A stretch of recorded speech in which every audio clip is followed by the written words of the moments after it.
بتاؤ ماں کی خدمتوں کا بدلہ دے سکتا ہے؟ ماں کے پیار کا صلہ دے سکتا ہے؟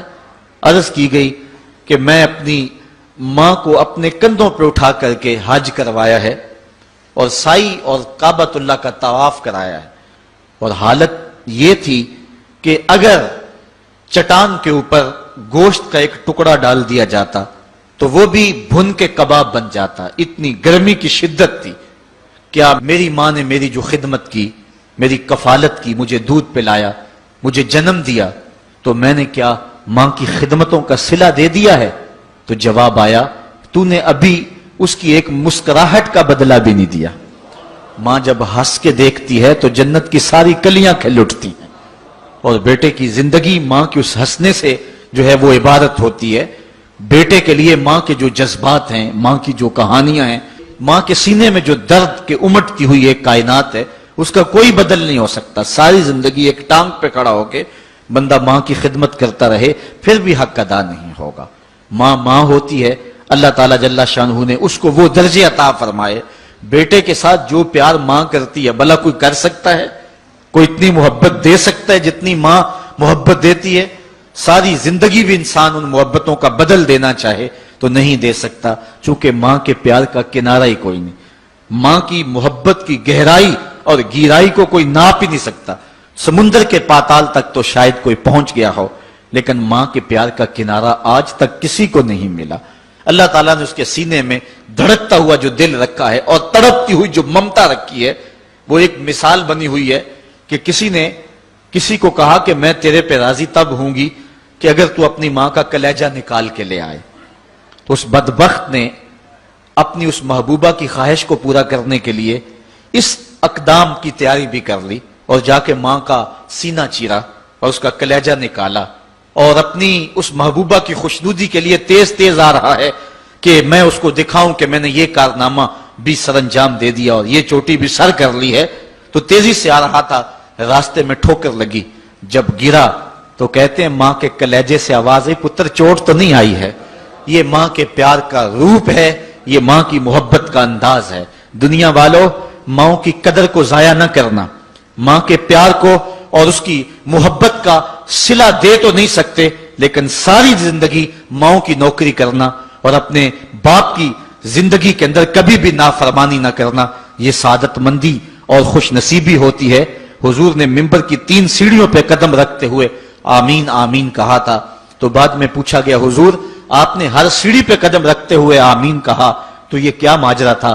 فرمایا جبریل آئے تھے، انہوں نے مجھے کہا تھا اس شخص کی ناک خاک آلود ہو جو ماہ سیام رمضان المبارک کو پائے اور پھر کثرت عبادت سے اپنی بخشش نہ کروا سکے، تو میں نے آمین کہا۔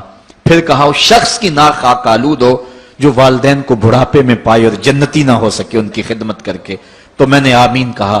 پھر جبریل نے کہا اس شخص کی ناک خاک آلود ہو جس کے سامنے آپ کا ذکر کیا جائے اور آپ پر درود نہ پڑے، تو میں نے آمین کہا۔ تو وہ شخص کتنا بد نصیب ہے جو والدین کو ناراض کر لیتا ہے۔ میں کہتا ہوں ساری کائنات ماں کے قدموں تلے ہے، بلکہ میرے محبوب نے جنت کو ماں کے قدموں تلے قرار دیا۔ الجنت تحت اقدام الامہات، جنت ماں کے قدموں تلے ہیں۔ ماں اتنا پیار کرتی ہے کہ جس کا کسی ترازو پہ تول نہیں ہو سکتا، اور اس کے پیار کا صلہ بدلہ ساری زندگی خدمت میں بھی گزار دیں پھر بھی نہیں دیا جا سکتا۔ اللہ تعالیٰ جل شانہ نے ایسا رشتہ ماں کی صورت میں پیدا کیا ہے، جنت کی چھاؤں کا دنیا کے اوپر روپ ہے ماں کی ذات، جنت کی گھنی چھاں ہے ماں کا وجود، اور اللہ نے اپنی رحمتوں کو اگر کوئی صورت دی ہے تو وہ ماں کا روپ ہے، اور ماں کے سینے میں وہ تڑپتی ہوئی ممتا اور محبت کے وہ پگھلتے ہوئے جذبات رکھے گئے ہیں کہ دنیا پر ماں کے پیار کا بدل نہیں ہے۔ میں کہا کرتا ہوں آج کوئی شے بھی خریدنے نکلیں تو آپ وثوق سے نہیں کہہ سکتے یہ خالص ہے، ہر شے 2 نمبر دستیاب ہے، ہر شے میں ملاوٹ ہے، لیکن ایک چیز آج بھی ملاوٹ سے پاک ہے اور وہ ماں کا پیار ہے۔ ماں کی محبت آج بھی کھری ہے اور آج بھی اس میں کوئی ملاوٹ نہیں ہوئی۔ بچہ بوڑھا بھی ہو جائے لیکن ماں کے لیے وہ بچہ ہوتا ہے، ماں کی دعائیں اسی طرح اس کے لیے ہوتی ہیں، اور بچہ آغوش مادر میں آ کر پھر طفل سادہ رہ جاتا ہے۔ یہ ماں کا پیار اور ماں کی محبتیں ایک شاعر نے ماں کی محبت کا نقشہ کھینچتے ہوئے کیا خوبصورت بات کہی. وہ کہتا ہے مدت ہوئی میری ماں نہیں سوئی تابش، میں نے ایک بار کہا تھا مجھے رات کو ڈر لگتا ہے. کہا سحری کے وقت میں نے ایک بار اٹھ کے رات کو چونک کر کہا تھا مجھے رات کو ڈر لگتا ہے.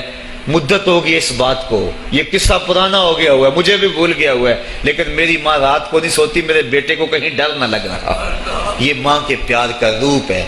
علامہ اقبال جب ان کی والدہ انتقال کر گئیں تو وہ دیار غیر میں تھے، تو اس وقت انہوں نے ایک طویل مرثیہ لکھا اپنی ماں کی یاد میں، جس کا عنوان ہے والدہ مرحومہ کی یاد میں. اس کے اندر لکھتے ہیں اب وطن میں ہوگا کس کو میرا انتظار، وطن میں ہوگا اب کس کو میرا انتظار، کون میرا خط نہ آنے سے رہے گا بے قرار. آرزو لے کر تیری خاک مرکد پہ آؤں گا، اب دعائے نیم شب میں کس کو میں یاد آؤں گا. کون پچھلے پہر اٹھ کے دعا کرے گا. ہر ایک سے کہنا پڑتا نا جناب دعا کرنا، مولوی صاحب سے بھی عرض کرنا پڑتا حضور دعا میں یاد رکھنا، پیر صاحب سے گزارش کرنا پڑتی ہے جناب مجھے دودھ راتوں میں اور چاندنی راتوں میں مجھے یاد رکھنا. حاجی کو معتمر کو کہنا پڑتا جناب دیار حرم میں جا رہے ہو اور دیار حبیب میں جا رہے ہو، وہاں مجھے دعاؤں میں یاد رکھنا، سین حرم میں بھی اور جالی کے سامنے بھی. ہر ایک کو کہنا پڑتا ہے کہ مجھے دعاؤں میں یاد رکھنا. کبھی ماں کو بھی کہنا پڑا کہ امی دعاؤں میں یاد رکھنا. ماں کے ہاتھ ویسے اٹھے رہتے ہیں، اور جب ماں کے ہاتھ اٹھ جائیں اجابت کے سارے دروازے کھل جاتے ہیں. میں نے پڑھا کتب حدیث میں جو دعائیں رد نہیں ہوتی ان میں سے ایک ماں کی دعا ہے. جب ماں ہاتھ اٹھا دے تو جنت کے سارے دروازے کھل جاتے ہیں.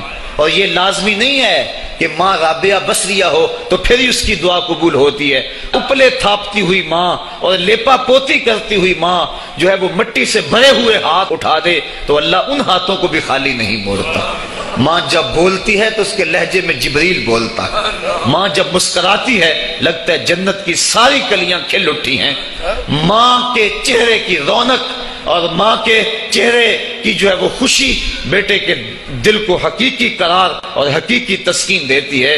جو ٹھنڈ ماں کے ساتھ نصیب ہوتی ہے وہ کائنات میں کسی اور جگہ پہ نہیں ہے. جو گھنا سایہ ماں کے دامن میں ہے وہ کسی اور جگہ میسر نہیں ہو سکتا ہے.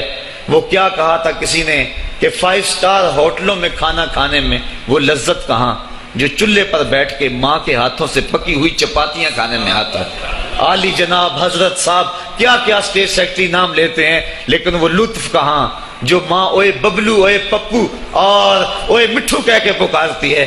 جو مٹھاس ان لفظوں کے اندر ہے وہ بڑے اور بھاری اور بھرکم الفاظ اور خطابات کے اندر کہاں ہے. اونچی کرسی پہ بیٹھنے کا وہ لطف نہیں ہے جو ماں کے قدموں میں بیٹھنے کا ہے. اللہ نے ماں کے روپ کے اندر ایک محبت اور ایک الفتوں کا ایک ایسا دریا دیا ہے کہ جس کے اندر انسان جب جاتا ہے تو اس کے دکھوں کے سارے میل دھل جاتے ہیں اور وہ بالکل آسودہ ہو جاتا ہے. یہ ماں کا روپ ہے، یہ ماں کا پیار ہے. تو ماں کا بچھڑ جانا، اس دنیا سے چلے جانا، یہ ایسے ہی ہوتا ہے جس طرح کوئی بندہ گھنے سائے میں کھڑا ہو تو اچانک اس کو دھوپ میں کھڑا کر دیا جائے، پھر اسے پتا چلتا ہے کہ کتنا گھنا سایہ تھا. جس طرح درخت ساری دھوپ اپنے اوپر سہتا ہے اور جو اپنے نیچے کھڑا ہو اس کو ٹھنڈک دیتا ہے، اسی طرح ماں باپ سارے دکھ اپنے اوپر سہتے ہیں لیکن اپنی اولاد کو ٹھنڈک پہنچاتے ہیں. ماں باپ کے اس دنیا سے چلے جانے کے بعد پتا چلتا ہے کہ میں کتنی گھنی چھاؤں سے کس کڑاکے دار دھوپ میں آ گیا ہوں اور میری زندگی کے اندر کتنے دکھوں کا زہر گل رہا ہے. جو زہر پہلے ماں ہمارے قریب نہیں آنے دیتی تھی، جو باپ ہمارے قریب نہیں آنے دیتا تھا، وہ اپنی باہوں میں اور اپنے سینے میں ان غموں اور دکھوں کو سمیٹ لیا کرتے تھے. تو ماں کا بچھڑ جانا، ماں کا اس دنیا سے چلے جانا، یہ بہت بڑا سانحہ ہوتا ہے.